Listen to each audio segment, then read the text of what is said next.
우리에게 주시는 하나님의 말씀은 열왕기하 21장 19절부터 26절의 말씀입니다. 아몬이 왕이 될 때에 나이가 22세라 예루살렘에서 2년간 다스리니라. 그의 어머니의 이름은 무슬레메시오 욥바 하루스의 딸이더라. 아몬이 그의 아버지 므낫세의 행함같이 여호와 보시기에 악을 행하되 그의 아버지가 행한 모든 길로 행하여 그의 아버지가 섬기던 우상을 섬겨 그것들에게 경배하고 그의 조상들의 하나님 여호와를 버리고 그 길로 행하지 아니하더니 그의 신복들이 그에게 반역하여 왕을 궁중에서 죽이매 그 국민이 아몬 왕을 반역한 사람들을 다 죽이고 그의 아들 요시야를 대신하게 하여 왕을 삼았더라.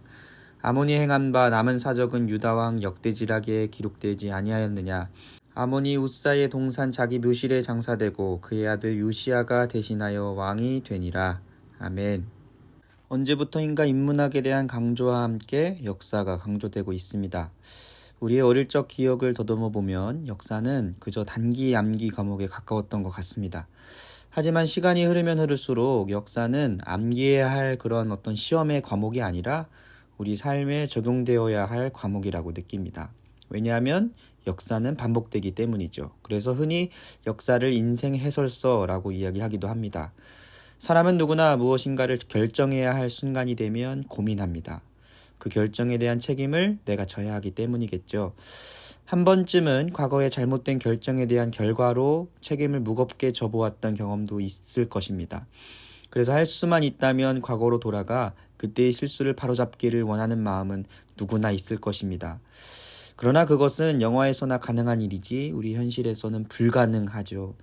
다행인 것은 과거를 바꿀 수는 없지만 과거와 같은 실수를 반복하지 않을 수는 있습니다. 그렇기 때문에 역사가 중요한 것이죠. 역사는 쓸모가 있습니다. 최근 역사의 쓸모라는 책이 인기 있는 베스트셀러에 있는 것도 역시 같은 이유가 아닐까 생각을 해봅니다. 역사를 통해서 우리는 수많은 사람들의 선택과 그 결과를 보게 됩니다. 그 증거가 한두 명이 아니라 수천 수억 명이죠. 시간을 따져도 그 길이가 방대합니다. 시대를 관통하여 우리의 어떤 삶이 바른 삶이고 어떤 결정이 옳은 결정이고 어떤 결정이 잘못된 결정인지를 우리는 배우게 됩니다. 이 역사의 쓸모의 저자 최태성은 이렇게 말했습니다. 역사는 삶의 해설서와 같습니다. 문제집을 풀다가 도저히 풀리지 않는 문제가 있으면 우리는 해설을 찾아봅니다. 해설서를 보면 문제를 붙잡고 끙끙댈 때는 전혀 보이지 않았던 해결의 실마리를 순식간에 발견할 수 있지요. 역사의 구경꾼으로 남지 않기를 바랍니다. 역사 중에 역사는 무엇일까요? 바로 우리가 읽고 있는 성경이라고 생각할 수 있습니다. 구속사를 중심으로 기록된 이 성경은 삶에 대한 절대적인 기준을 말해주는 책이죠. 우리는 성경을 통해서 어떤 삶이 하나님이 원하시는 삶인지 아닌지를 배울 수 있습니다. 오늘 본문은 아몬 왕의 전 생애를 다루고 있는데요.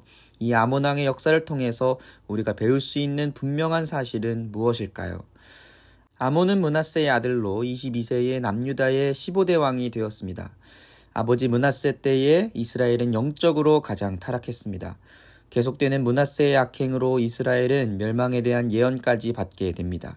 결국 므낫세는 역대기의 기록을 보면 아수르의 포로로 끌려갔다가 돌아와서 회개를 했다고 기록합니다. 므낫세가 45세 때에 낳은 아몬은 이런 아버지의 모습을 다 보고 자랐을 것입니다. 그렇다면 아몬은 아버지의 길이 얼마나 허망하며 잘못된 것인지 깨달아야 하고 하나님께로 반드시 돌아서야 했습니다. 그런데도 아몬은 아버지의 길을 답습하죠. 아몬이 그의 아버지 므낫세의 행함같이 여호와 보시기에 악을 행하되 라고 기록된 20절의 말씀을 보면 우리는 아몬이 그의 아버지처럼 하나님 앞에 악을 행한 왕이었다라는 것을 알 수 있습니다. 또한 이어지는 21절에서 그의 아버지가 행한 모든 길로 행하여 라고 기록하고 있는데요. 아몬은 하나님의 길을 떠나 아버지의 길을 따라갔습니다. 아들에게 아버지의 영향력은 절대적일 것입니다. 그래서 아버지의 오늘의 한 걸음은 대단히 중요합니다. 그 발걸음, 그 길을 보고 자녀들이 그 길을 답습할 수 있기 때문입니다. 아버지의 한 걸음이 모여 자녀들이 걸어갈 길을 만들기 때문이죠. 아몬은 아버지의 인생과 역사를 통해서 교훈을 삼았어야 했습니다. 하지만 아몬은 역사의 구경꾼이 되었을 뿐 역사의 학습자가 아니었던 것입니다. 모든 역사를 통해서 우리는 명확히 배워야 합니다. 여호와의 길을 떠난 인생은 허망한 인생뿐입니다. 그 길의 끝은 심판과 사망입니다. 그 길이 넓고 편하고 아름다운 길처럼 보일 수 있지만 그 끝에는 사망이 기다리고 있는 것이죠. 오늘의 한 걸음이 중요합니다. 한 걸음이 모여 길을 만들기 때문입니다. 지금까지 여러분은 어떤 길을 만들어 왔습니까? 여러분이 걸어온 길을 누군가가 따라온다면 그 길은 과연 하나님께로 연결되는 길일까요? 아니면 세상으로 연결되는 길일까요? 오늘의 한 걸음을 하나님께로 내딛는 그런 복된 삶을 살기를 간절히 축복합니다. 아버지의 역사를 보고 교훈을 얻지 못한 아몬은 결국 2년 만에 신복에 의해 죽임을 당하게 됩니다. 23절 말씀에 보면 그의 신복들이 그에게 반역하여 왕을 궁중에서 죽이매 라고 기록한 것으로 보아 아몬은 참으로 비참한 최후를 맞이했음을 우리는 볼 수 있습니다. 아몬은 22세에 왕이 되었습니다. 그리고 2년간 나라를 통치하면서 그가 한 일은 그의 아버지처럼 우상을 숭배하고 하나님을 떠난 일들이었습니다. 그렇게 사는 것이 잘 사는 것이며 그렇게 해야 나라가 부강해질 것이라고 믿었던 것입니다. 하지만 그 잘못된 믿음이 깨지는데 고작 2년밖에 걸리지 않았던 것이죠. 그는 24세 때에 궁중에서 신복들에게 죽임을 당했다고 합니다. 그는 건강한 20대 중반의 젊은이였을 것입니다.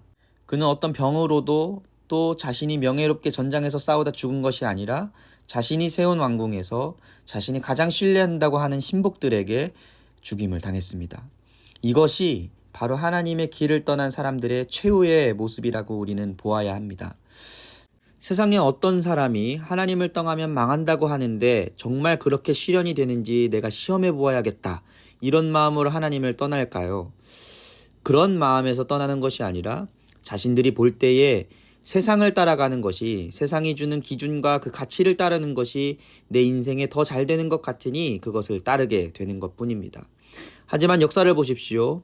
하나님을 그렇게 떠나간 인생에 잘된 인생이 없습니다. 반대로 하나님을 따르는 인생을 보시기 바랍니다. 그들이 걷는 길이 때로는 좁고 굽이진 길이기 때문에 위태로워 보일 수는 있지만 그 길은 결국 푸른 초장과 연결되어 있는 길이었습니다. 다윗이 고백하죠. 천만인이 나를 애워싸 진친다 하여도 나는 두려워하지 아니하리이다. 내가 평안히 눕고 자기도 하리니 나를 안전히 살게 하시는 이는 오직 여호와이시니이다. 아몬의 신복들은 아몬을 죽임으로 자신의 정치적 야망을 이루려 했습니다. 그리고 결국 아몬을 죽입니다.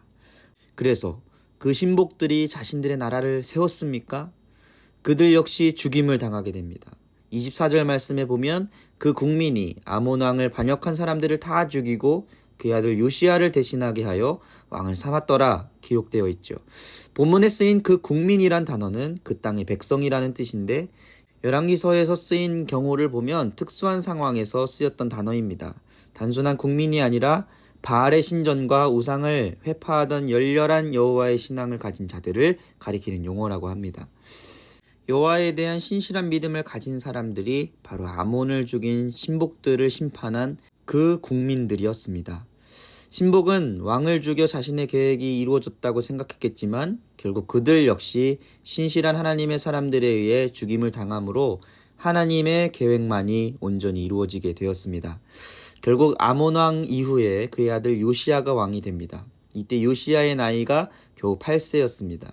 하나님은 겨우 8세인 요시야를 통해서 하나님의 일들을 이루어 가십니다. 악한 왕 아몬 이후에 유다의 왕권은 다윗의 혈통에서 다른 혈통으로 넘어가는 듯 보였습니다. 하지만 역사의 주관자이신 하나님은 그 국민들을 통하여 다윗의 혈통인 요시야를 왕으로 삼게 하십니다. 그 국민들은 하나님과 다윗이 체결한 언약의 의미를 명확히 알고 있는 그런 역사의식이 있던 사람들이었습니다. 오늘도 성경의 역사는 우리들에게 바른 삶에 대해서 외치고 있습니다. 우리는 그 소리에 귀 기울여야 하는 줄 믿습니다. 오늘의 한 걸음을 조심해야 합니다. 그 걸음이 모여 길을 만들기 때문입니다. 내가 걷고 있는 이 길은 나의 가정과 자녀들에게 영향을 미칩니다. 세상의 길이 아닌 하나님을 따르는 길을 걸어야 합니다. 역사를 통해서 우리는 또한 역사의 주관자 되신 하나님에 대한 믿음이 날마다 커져가야 할 것입니다. 역사를 통해서 인간이 무엇인가를 계획할지라도 결국 하나님의 뜻만이 온전히 이루어진다는 것을 우리는 깨달아야 합니다. 로마서 8장 28절의 고백처럼 우리가 알거니와 하나님을 사랑하는 자 곧 그의 뜻대로 부르심을 입은 자들에게는 모든 것이 합력하여 선을 이루느니라 라고 고백하며 살아갈 수 있는 그런 믿음의 삶을 오늘 우리들이 살아가야 할 줄 믿습니다. 이 시대 속에서 오늘도 하나님은 그 국민들을 찾고 계십니다. 오늘 살아가는 우리가 믿음으로 한 걸음 한 걸음 내디딜 때에 우리는 역사가 평가할 그 국민들, 바로 하나님의 뜻을 온전히 깨닫고 하나님의 섭리에 따라 믿음으로 살아가는 그런 사람들이 되어 있을 것입니다. 간절히 바라기는 어렵고 힘든 굽이진 길이라 할지라도 나의 한 걸음을 보며 선하신 하나님을 발견하게 되는 일들이 이루어질 것을 꿈꾸게 되기를 주님의 이름으로 간절히 축복합니다. 그런 꿈을 꾸며 살아가는 우리들의 삶이 또 누군가에게 옳은 길이 되어 하나님께로 인도하는 복된 삶이 되기를, 또 우리 가정과 범사에 그런 영향력을 끼치며 살아가게 되기를 주님의 이름으로 간절히 축복합니다.